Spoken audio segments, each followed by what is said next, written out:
Dragon is in countdown. Falcon 9 is in startup.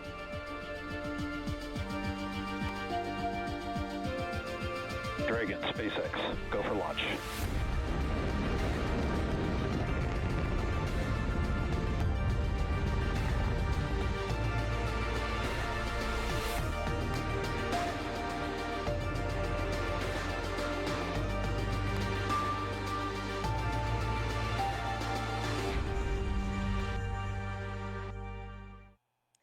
You are looking live at Launch Complex 39A at Kennedy Space Center.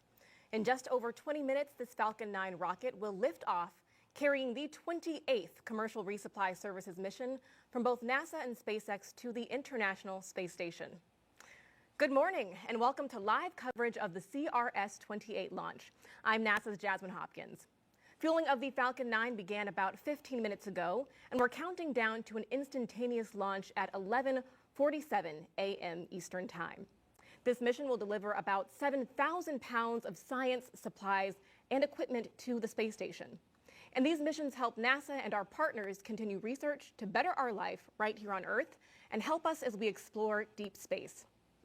Let's go now to SpaceX headquarters in Hawthorne, California, where Zachary Lupin is standing by to tell us more about the vehicle supporting today's mission. Zach?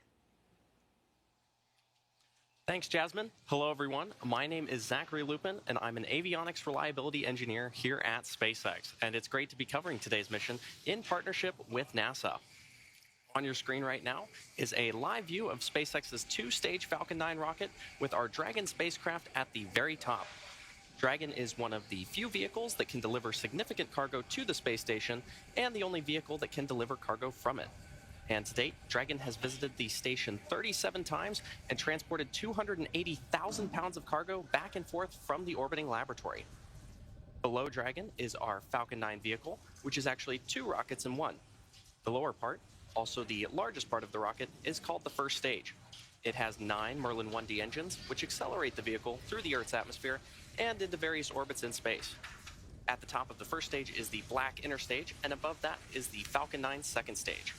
Now, the two stages will separate about 2.5 minutes into flight, and then the second stage will ignite its single Merlin vacuum engine, or MVAC engine, which is the 10th engine on the rocket, to carry Dragon to its desired orbit. Now, during today's mission, you will notice a shorter nozzle attached to our second stage. We are flying a shorter nozzle when we don't need as much performance to get payloads to their final destination. Now, for those of you following along, today marks SpaceX's 38th launch this year, 4th Dragon flight in 2023, and 237th mission overall.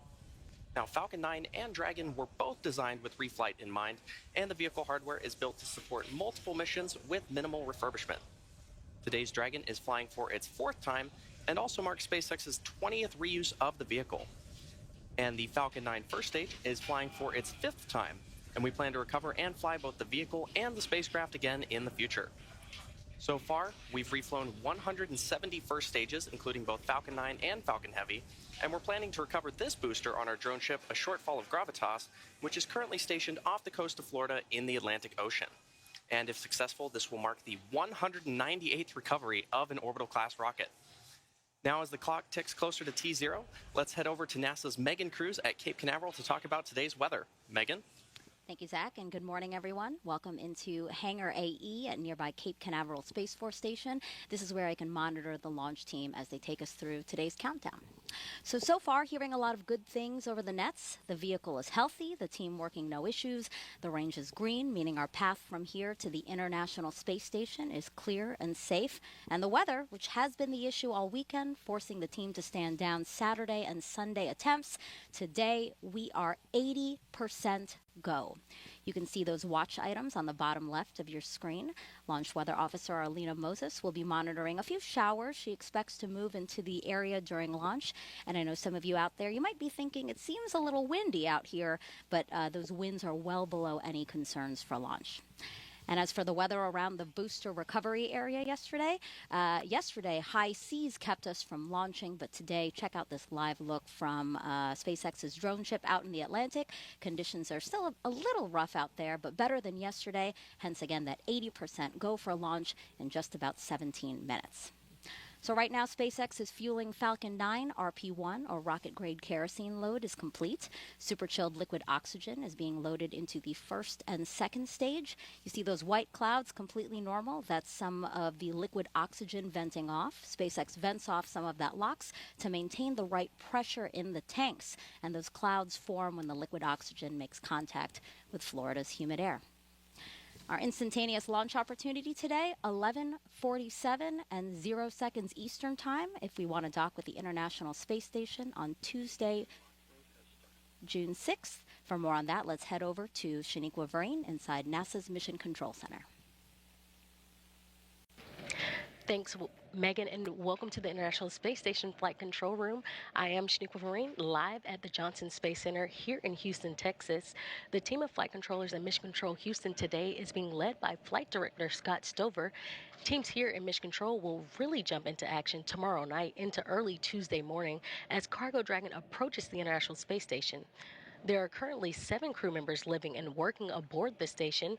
Expedition 69 consists of NASA astronaut Frank Rubio, Dmitry Petelin of Roscosmos, Sultan Anayati from the United Arab Emirates, Woody Hoberg and Stephen Bowen of NASA, Andrei Fedyayev, and Commander Sergei Prokopyev of Roscosmos. As Cargo Dragon approaches the International Space Station in the morning hours of June 6, NASA astronauts Frank Rubio and Woody Hoberg will be monitoring the arrival from the station's cupola. Cargo Dragon will remain attached to the International Space Station, its zenith port of the Harmony module, for about 1 month, being one of 2 Dragons joining Crew Dragon Endeavour before being packed up with critical science and supplies that will splash down off the coast of Florida for that science to be analyzed back here on Earth. Everything is still a go from the Mission Control Center here in Houston, and we're looking forward to welcoming another Dragon to the International Space Station. So for now, we'll head back out to Kennedy. Jasmine? Thank you, Shaniqua. Now we are about T-minus 14 minutes and counting from liftoff of CRS-28, so let's talk about the science. New experiments will soon arrive on the space station. Thunderstorm observation equipment could improve research on Earth's climate and weather. And astronauts will be growing a second generation of plant seeds in space to see if gene changes transfer to future generations. And those are just some of the experiments joining the hundreds of ongoing investigations already aboard the orbiting lab. This mission will also increase power supply on the station, delivering the 3rd set of roll-out solar arrays, also known as IROSAs. After being installed on upcoming spacewalks, the arrays will roll out into position, boosting power on the station by up to 30%. Now, across the country, NASA and our partners are making small steps and giant leaps in preparation for the Artemis II crewed mission around the moon. So let's take a look at our Artemis Moon Minute. All 5 major structures of the Space Launch System rocket's core stage have now been fully integrated at the Michoud Assembly Facility in Louisiana. The engine section is the most complex and intricate part of the core stage that powers the Artemis missions to the moon. RS-25 engine testing is underway at Stennis Space Center near Bay St. Louis, Mississippi.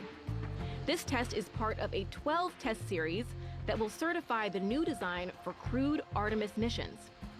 The engine ran for its full planned 720 seconds, the longest duration to date. At Kennedy Space Center in Florida, technicians have been testing the solar array wings for the Artemis II service module. Orion will have 4 solar wings drawing in 11 kilowatts of power from the sun. Some of the avionics for Artemis II have already been to space. Technicians finished cleaning and removing avionics on the Artemis I crew module, which will be used on the Orion capsule for Artemis II in 2024.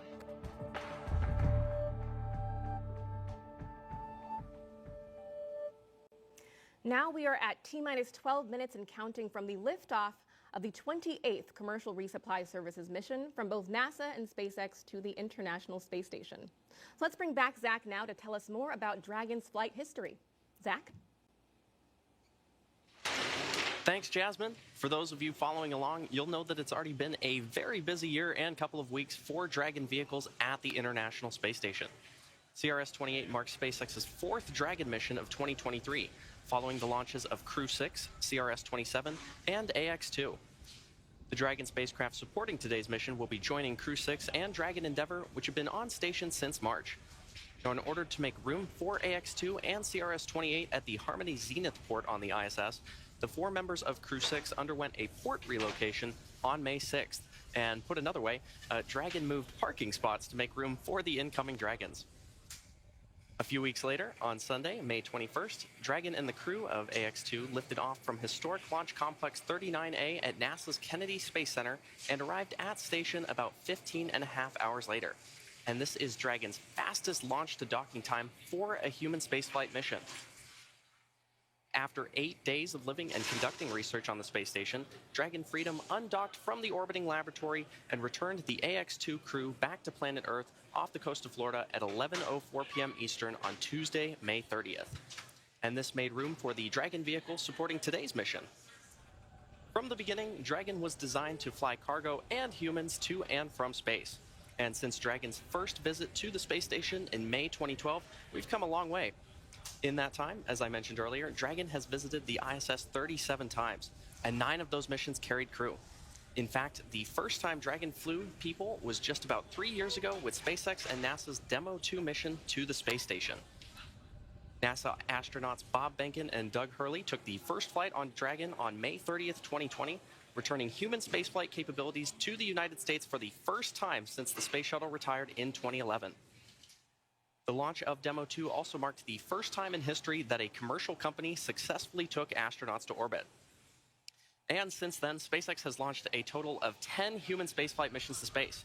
And to help enable greater flexibility for future Dragon missions, SpaceX is preparing our neighboring pad, Space Launch Complex 40 at Cape Canaveral Space Force Station in Florida, to support both cargo and crew missions. As we fly more and more people to and from space, human spaceflight becomes more accessible and creates more opportunities for humanity to become a spacefaring civilization. And now I'll turn it back to Jasmine at KSC to take a look at one of the payloads flying on today's mission. Jasmine? Thank you, Zach.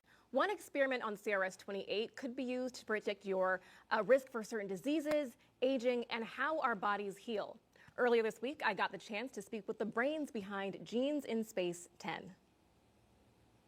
Joining us now is Christine Anwaha, a high school student from East Chapel Hill, North Carolina. Welcome, Christine. Thanks for having me. Of course, happy to have you here. So can you tell us a little bit about how you're feeling a high school student with your experiment heading to the International Space Station? It's honestly a dream come true. This idea started off originally in my head, and now it's going to be a reality pretty soon, so I'm really excited. Of course, we love that excitement, Christine, and we cannot wait to see your dreams realized. Can you break down what is the Genes in Space 10 experiment? The experiment involved telomeres, and these are the repetitive sequences that cap the ends of our chromosomes. On the Earth, telomeres normally shorten as we age, but for astronauts in space, they actually appear to get longer. And so with that, I developed an experiment to see if that process could be linked to the activity of stem cells.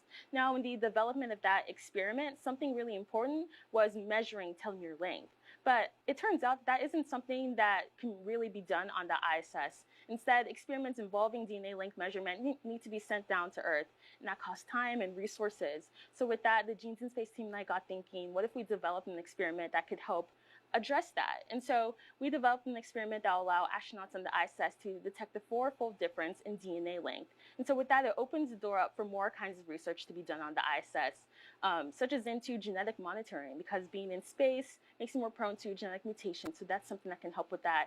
Also opens the door up for more research into telomeres to be done, and even broader. Christine, that is so exciting. And your experiment was chosen out of over 600 applications. So what advice do you have for students who are also interested in this opportunity? Yeah, I would just encourage other students to just explore their passions in space biology and pursue it as best as you can. That's what I did, and it led me to where I am here.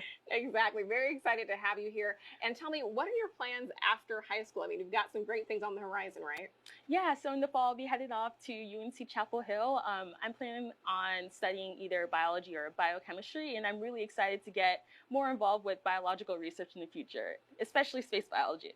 Of course. Thank you so much for joining us today, Christine. Thanks for having me. Thanks again to Christine for speaking with us. And she is not the only student experiment going up on CRS-28. STEM engagement is very important to us here at NASA for the future of the Artemis generation.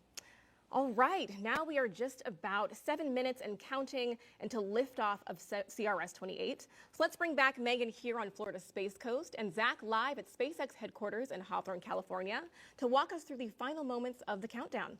Take it away. Thanks, Jasmine. It's T-minus 6 minutes and 50 seconds, and the SpaceX team is currently working no significant issues, and the vehicle is healthy. Weather is currently 80% go, and the range is ready to support today's mission. At this point, Rocket Propellant 1, or RP-1 fuel, is completely loaded on the second stage and nearly complete on the first stage. Liquid oxygen, or LOX loading, is currently underway on both stages and will complete at the T-minus 2 minutes mark to launch. We're also loading helium gas into both stages. Falcon 9 uses helium as a pressurant to backfill the propellant tanks as LOX and RP-1 are consumed by the Merlin engines during ascent. Helium load began before the broadcast went live and will continue to top off until about a minute and a half before launch. And about 40 seconds ago, SpaceX performed the engine chill. That's when the team flowed a small amount of the super chilled liquid oxygen into the Merlin engine's turbopumps. They're basically prepping the propulsion system for the full flow of liquid oxygen. By doing this, they avoid a thermal shock to the system, ensuring engine startup Stage 1 goes fuel well. load is complete. And you heard that call out for stage 1 fuel load complete. Now, Dragon also began its startup sequence at T-minus 35 minutes when it coordinated timing with Falcon 9. The spacecraft is currently undergoing vehicle health checks. It will enter terminal count at T-minus 5 minutes, with the next big step just a minute before liftoff, when Dragon will transition to internal power.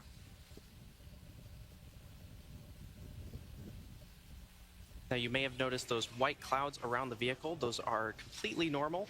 They are chilled gas above the LOX tank liquid surface that we vent overboard to maintain pressure in the tank as needed.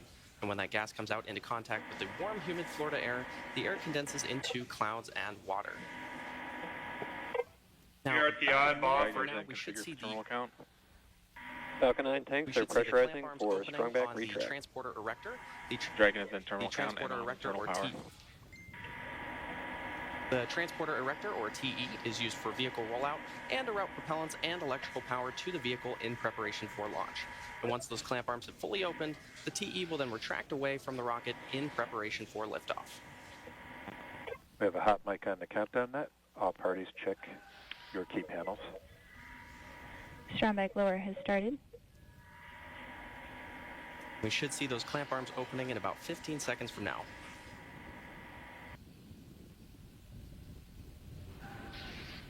Now, those clamp arms are located just below the trunk of the vehicle, which is beneath the Dragon spacecraft.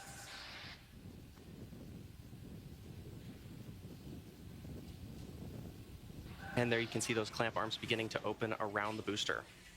Now, in these last few minutes before T0, Falcon 9 is performing final health checks on its primary communications, avionics, and propulsion systems in preparation for flight. And we may hear callouts that engines are sufficiently chilled as we get a little closer to liftoff. Those clamp arms should be fully open, and the transporter erector, that strong back, is going to recline away from the rocket.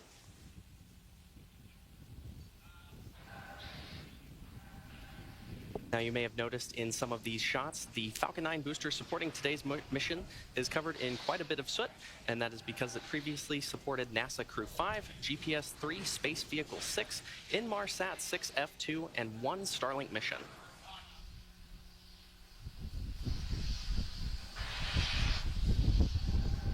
And you can see that strong back slowly reclining away from the vehicle.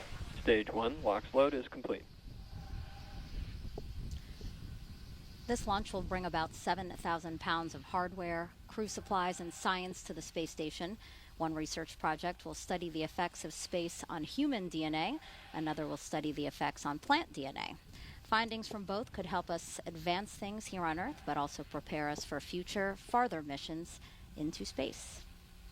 And Dragon will be docked to the space station for about a month before returning home. Now, checkouts of the second stage thrust vector control actuators are now underway.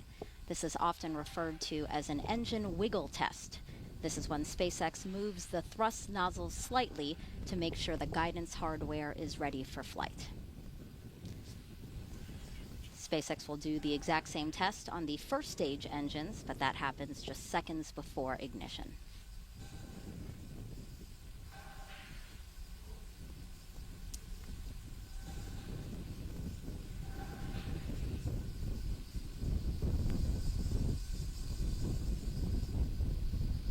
Now, Dragon is also performing its final health checks to make sure all of the vehicle's primary systems are ready Stage for its 2 lock rendezvous load is with the complete. International Space Station. Dragon is And in there's auto that call out idle. that stage 2 lock. Call out that stage 2 LOX loading is complete. That wraps up propellant loading for both stages of the Falcon 9. And as I mentioned earlier, you may have seen those white clouds around the vehicle. Ground gas Those closeout. clouds you see are the chilled gas above the LOX tank liquid surface that we vent overboard. And when that gas comes out in contact with the warm Florida air, the air condenses into clouds and water. Now, Dragon is about to transition into internal power. Also, Falcon 9 computers will then enter startup mode, which is when the Falcon 9 flight computers take control of the countdown, guiding the rocket through the last seconds before liftoff. You should hear a call out about startup shortly. Falcon 9 is in startup. Dragon is in countdown. Both stages are now pressurizing for launch. At T-minus 45 seconds, we'll hear the SpaceX launch director verify go for launch. Go for launch. There you go. And at launch, the International Space Station will be flying 260 miles over the North Atlantic, south of St. John's, Newfoundland. T-minus 30 seconds.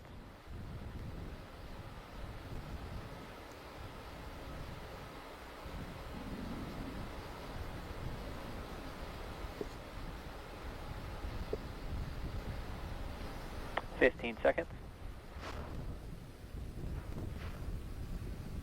T-minus 10, 9, 8, 7, 6, 5, 4, 3, 2, 1.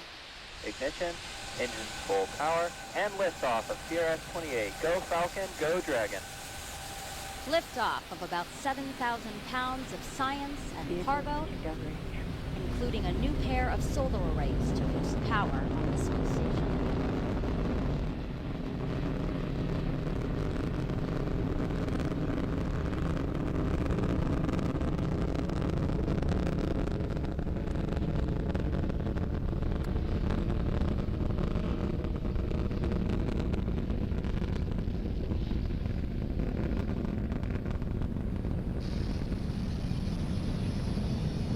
At T plus 40 seconds, Falcon 9 has successfully lifted off from historic Launch Complex 39A in Florida. And we're now coming up on max Q in about 20 seconds from now. And this is the point of maximum aerodynamic pressure that the vehicle will go through during its flight. Falcon 9 is supersonic. And there's that call out that Falcon 9 is supersonic, traveling faster than the speed of sound.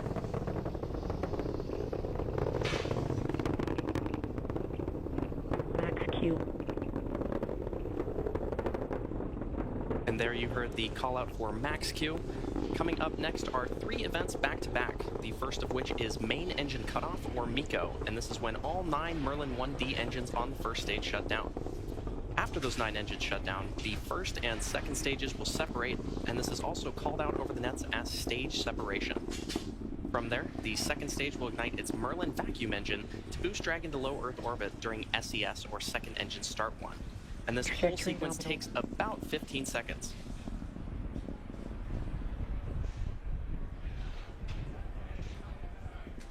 Should be expecting that call out for main engine cutoff in about 40 seconds from now.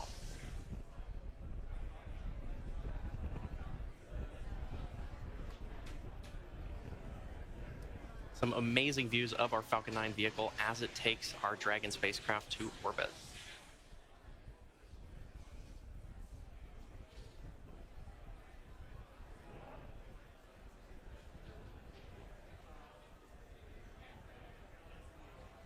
And in just about 10 seconds, we should see that main engine cut off.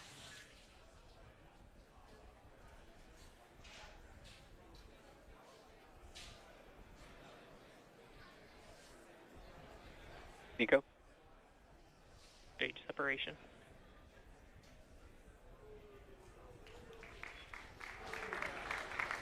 INVAC ignition. And there you heard those callouts and probably saw on your screen, main engine cutoff, followed by stage separation, and then second engine start 1. As I mentioned earlier, we're flying an MVAC nozzle, a shortened MVAC nozzle on our second stage. If you're just tuning in, you're watching a live webcast for the 28th commercial resupply mission to the International Space Station for NASA. This is SpaceX's 38th mission for 2023 and the 4th Dragon flight to the International Space Station this year. We lifted off from Kennedy Space Center's historic Launch Complex 39A just about 3.5 minutes ago. Now on your screen, on the left side, you can see our Falcon 9 first stage, which is going to descend back towards Earth, and the second stage on the right side of your screen, which is carrying the Dragon spacecraft. Now, as a reminder, today's mission marks the 5th flight for this Falcon 9 booster. Falcon 9 booster, which previously supported the Crew 5, GPS-3 Space Vehicle 6, Inmarsat 6F2, and 1 Starlink mission. In order to make its way back to our drone ship, a shortfall of gravitas, the Falcon 9 first stage has 2 more burns to execute.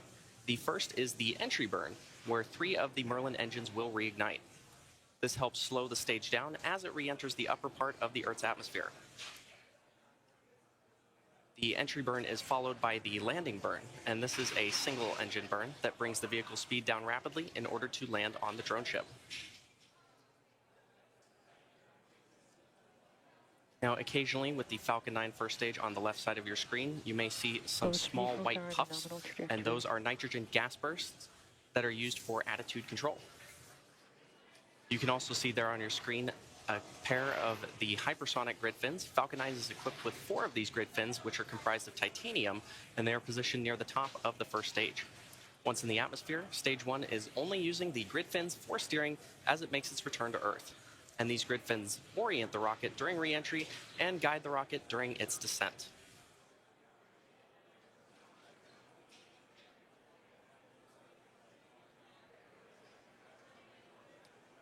Now, the Falcon 9 first stage has 9 Merlin 1D engines, and each engine generates about 192,000 pounds of thrust.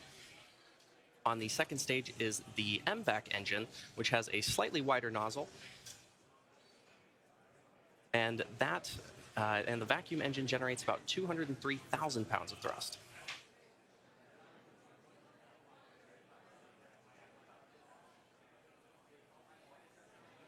Next major milestone is going to be the first stage entry burn, which will take place just over a minute from now.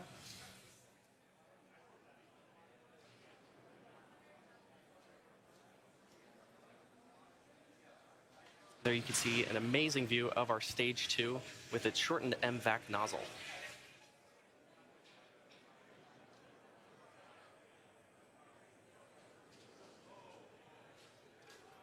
The Falcon 9 first stage, which is not currently on your screen, has reached apogee and is now beginning its descent back towards Earth. The second stage is continuing to take our Dragon spacecraft to orbit.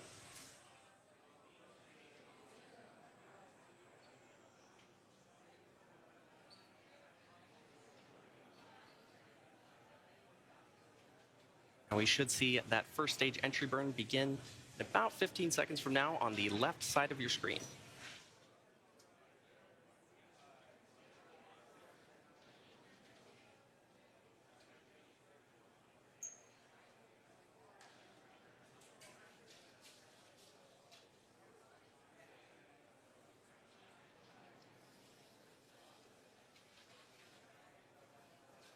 Stage 1, STS has safed.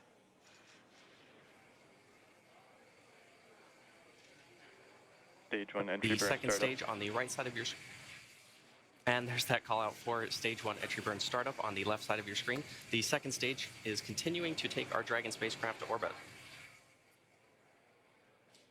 Now again, the entry burn is the first of 2 burns that the Falcon 9 booster performs before landing on our drone ship.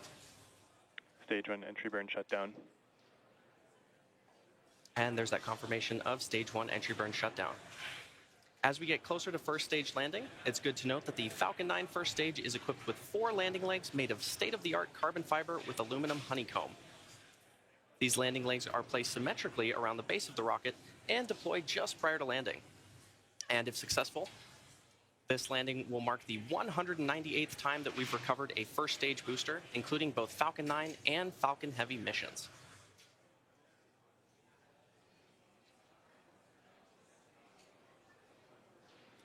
We are about 25 seconds away from that landing burn beginning. Stage 1 transonic. Now, as the rocket descends through the Earth's atmosphere, this really puts deceleration into perspective. In the span of less than a minute, we'll have reduced from twice the speed of a jet all the way down to 0 as the rocket lands. And as Falcon lands, we may also hear a call out that the second engine will shut off around the same time.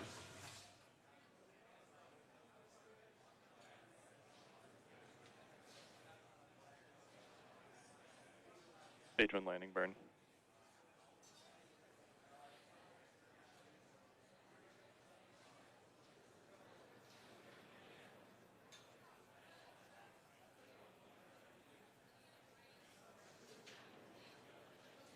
Landing leg deploy.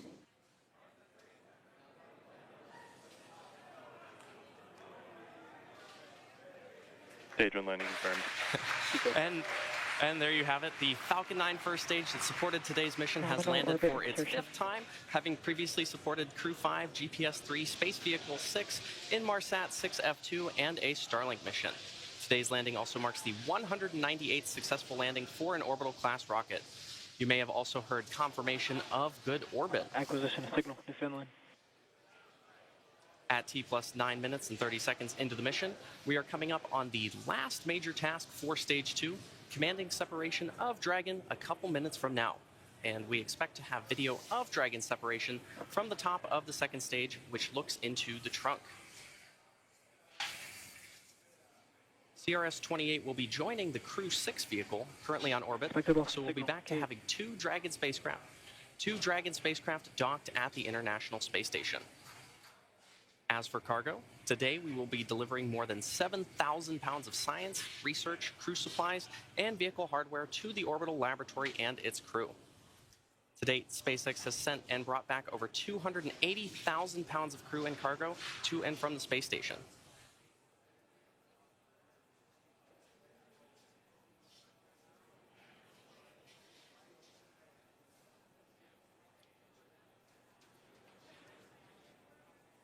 And we should be seeing Dragon separation about a minute and a half from now.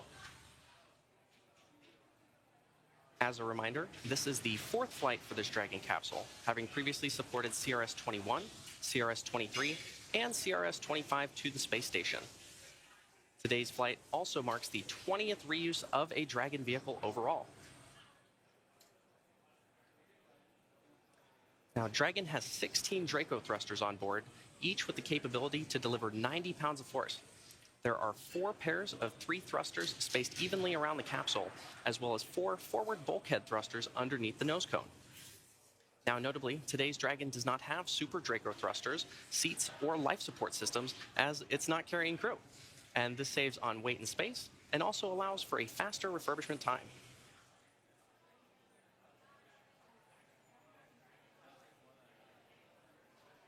While initial designs of Dragon carried solar arrays extended outward from the trunk, the cylindrical structure located directly behind the Dragon capsule, the current Dragon has these arrays fixed directly to the trunk.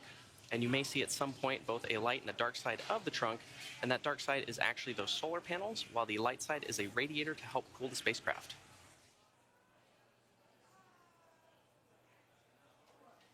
And speaking of solar panels, you can see on your screen right now the solar panels that we will install on the International Space Station. Once the Dragon capsule reaches the ISS, it will be able to autonomously dock using its navigation sensors, centerline camera, and light detection and ranging or LiDAR equipment. And there you can see on your screen Dragon separating from the second stage. Well, that's going to do it for me here in Hawthorne. The next milestone coming up is the Dragon nose cone opening sequence, which protects the docking ring and navigational sensors. And I'll toss it over to Shaniqua in Houston to talk us through it. Shaniqua? Thanks, Zach. Everything is still going well back here in Mission Control Houston. Right after Dragon separated, it began a series of automatic checkouts, including small firings of the Draco maneuvering thrusters. The next milestone is nose cone deploy. The nose cone protects that docking hardware and rendezvous and tracking elements on top of Dragon during ascent. The nose cone deploy uncovers the 4 forward bulkhead thrusters, which Dragon will use for its major burn maneuvers. And we do have confirmation that that nose cone deploy sequence has begun. Again, major burn maneuvers will be Dragon nose cone deploy uncovers those major hardware. It will also uncover Dragon eyes, that rendezvous and tracking hardware that allows Dragon to know where it is in space and how to find the space station. Once open, the nose cone will stay in that position until the very end of its mission, closing prior to re-entry to provide some of that additional protection to the same hardware during re-entry. It does take about 5 minutes for a nose cone to open. We are looking for 12 hooks, 2 sets of 6 that will open here. And once open, we will see the nose cone deploy. Again, that sequence has begun, and we'll be waiting to hear once all 12 hooks are open. And we will see movement of the nose cone as all 12 hooks open. After nose cone deploy, Cargo Dragon will be safely on its way to the International Space Station.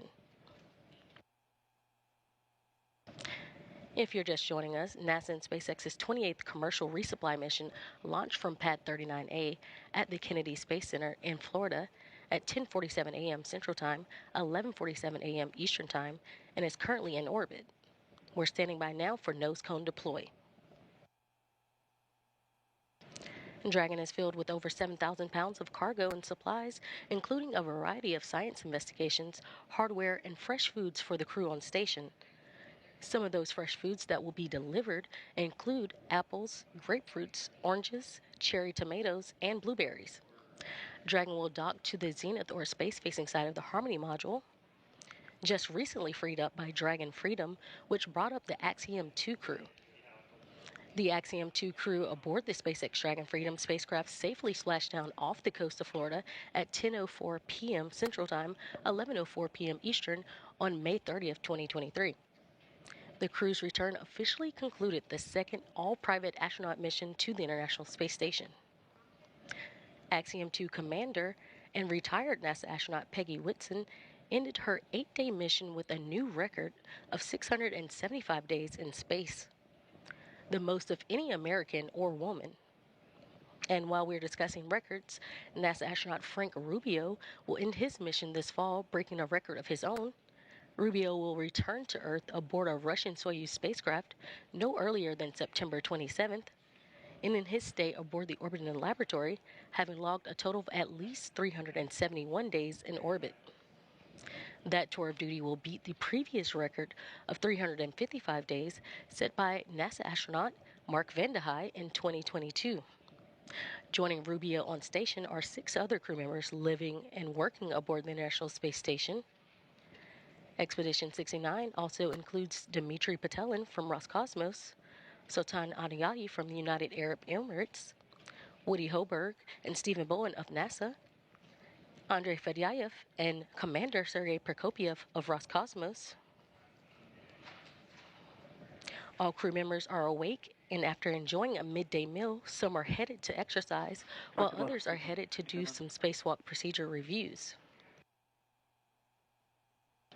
NASA astronauts Stephen Bowen and Woody Hoberg are prepping for a June 9th spacewalk to install one of 2 new rollout solar arrays on the space station's starboard side truss structure. This cargo resupply will bring up 2 new rollout solar arrays packed inside its unpressurized trunk. Acquisition signal. Good, Heli. And again, if you're just joining us, we are currently waiting on nose cone deploy of the CRS-28 cargo spacecraft. That sequence has begun just a few minutes ago, and it does take about 5 minutes for the nose cone to fully deploy.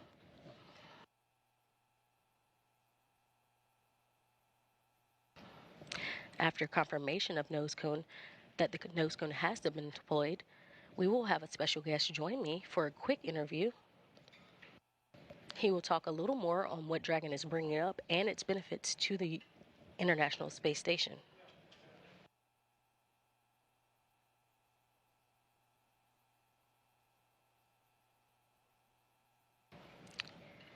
And back here in the International Space Station room, flight control room, while we are waiting for that nose cone to officially be fully deployed, we will have flight controllers that are monitoring the systems on station itself ahead of Dragon's arrival Tuesday morning.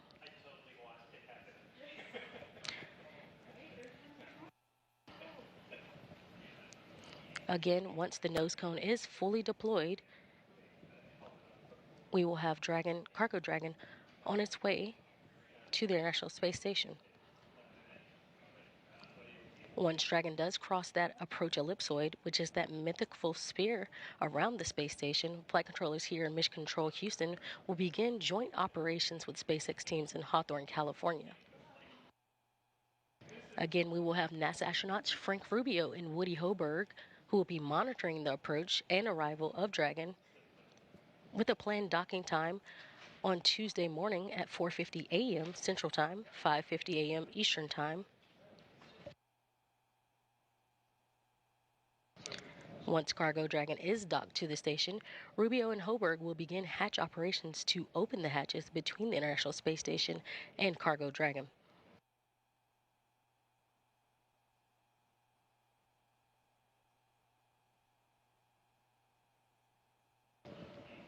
And again, this is live mission operations of the CRS-28 resupply mission to the International Space Station. If you are just joining us, we are currently waiting on the nose cone deployment of the vehicle.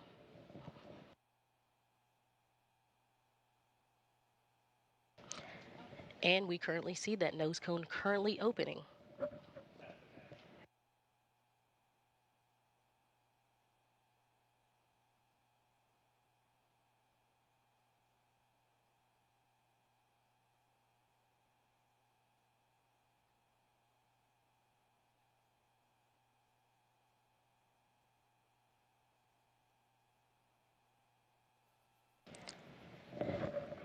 And we have confirmation of nose cone deploy.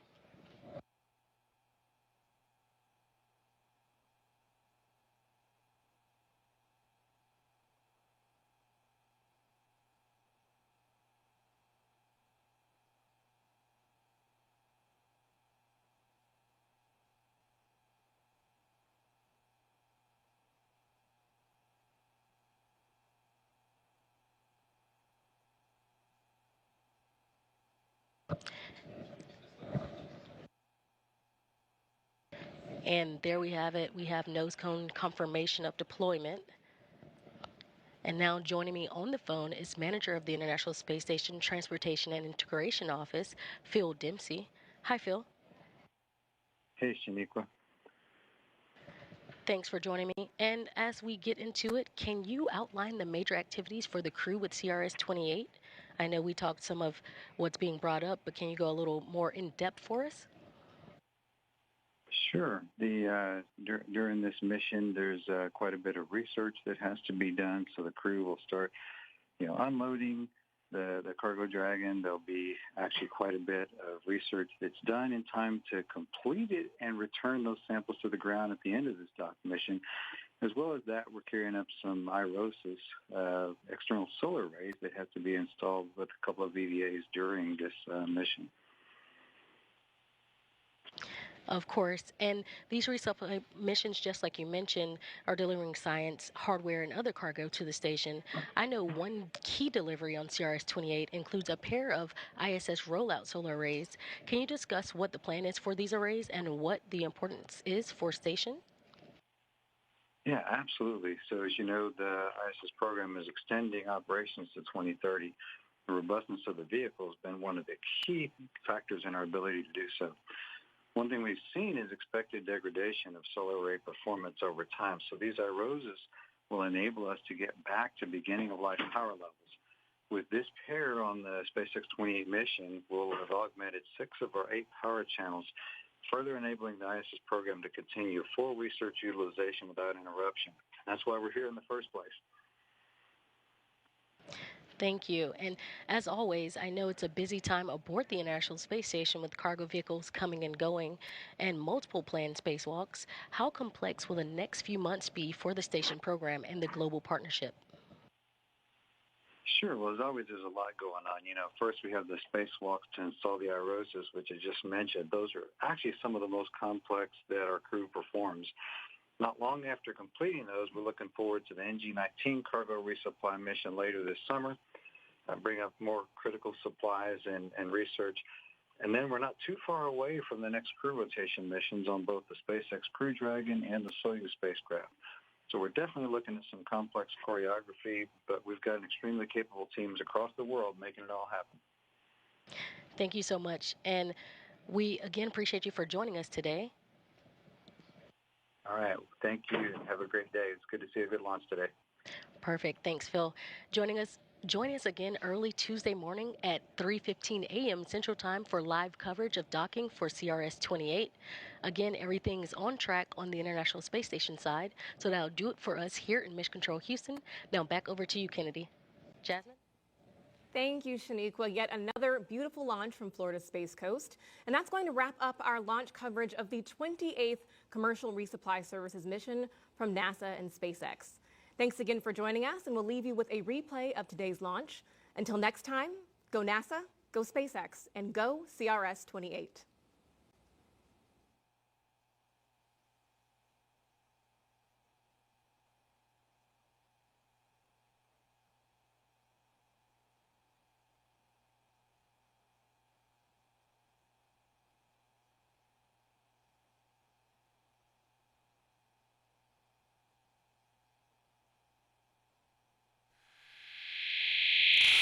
And cargo, including a new pair of solar arrays to boost power on the space station.